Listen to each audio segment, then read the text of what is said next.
அனைவருக்கும் வணக்கம். உன் மீது உனக்கே நம்பிக்கை இல்லை என்றால் கடவுளே நேரில் வந்தாலும் பயனில்லை. சுவாமி விவேகானந்தர் இந்த கருத்தை சொல்லியிருக்காரு. இந்த கருத்தை வச்சு உங்களுக்கு நான் ஒரு குட்டி கதை சொல்ல போறேன். ஒரு ஊர்ல ஏழை மனிதர் ஒருத்தர் வாழ்ந்து வந்தாரு. அவரு ஒரு கம்பெனியில் ஒர்க் பண்ணிட்டு இருந்தாரு. ஒரு நாள் ரோட்ல நடந்து போயிட்டு இருக்கும்போது ஒரு காசு ஒன்று பார்த்தாரு. அந்த காசை போய் எடுத்து பார்க்கும்போது அதனுடைய நடுவில் துளை இருந்துச்சு.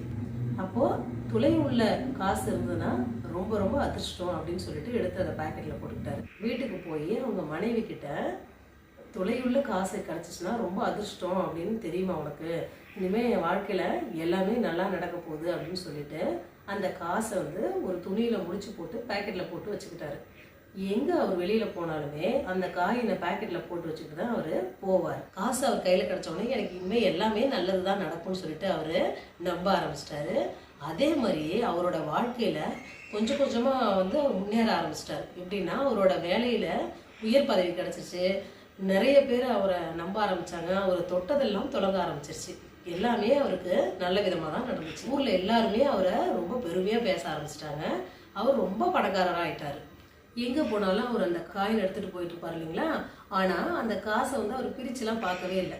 ஏன்னா காயினுடைய ஷேப் இருக்குது, ஓகே இது நம்மக்கிட்ட தான் இருக்குது, நமக்கு ஒன்றுமே ஆகாது, நம்ம நல்லா சூப்பராக வருவோம் அப்படின்ற எண்ணம் மட்டும் அவர் என்றைக்குமே கைவிடவே இல்லை. அப்போது பல வருஷங்கள் ஆயிடுச்சு. இப்படியே போயிட்டுருக்க போது ஒரு நாள் அவர் மனைவி கிட்ட சொன்னார், எனக்கு அந்த காயினை பார்க்கணும் போல் ஆசையாக இருக்குது, அதை எடுத்து பார்க்கலாம் அப்படின்னு சொன்னார். அவங்க இப்போ எதுக்குங்க அதெல்லாம் பார்க்குறீங்க, அதான் நல்லா தானே போயிட்டுருக்கு, நல்லா தானே இருக்கீங்க, அதை அப்புறம் பார்த்துக்கலாம் அப்படின்னு சொல்கிறாங்க. இல்லை இன்றைக்கி நான் அந்த காயினை பார்த்தே ஆகணும் அப்படின்னு சொல்லிட்டு ஆசைப்பட்டுட்டு அந்த முடி போட்டு வச்சுருந்த அந்த காயினை திறந்து பார்க்குறாரு. அந்த காயினில் துளையே இல்லை, முழு காயினாக இருக்குது.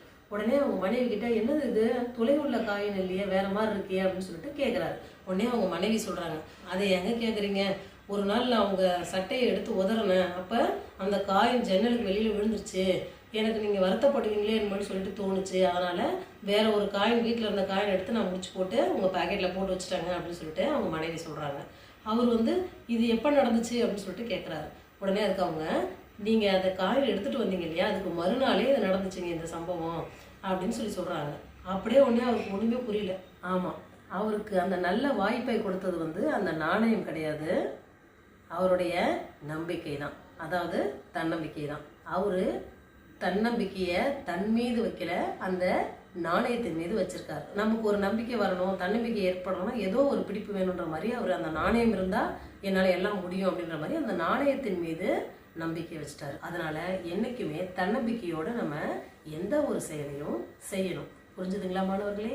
தேங்க்யூ.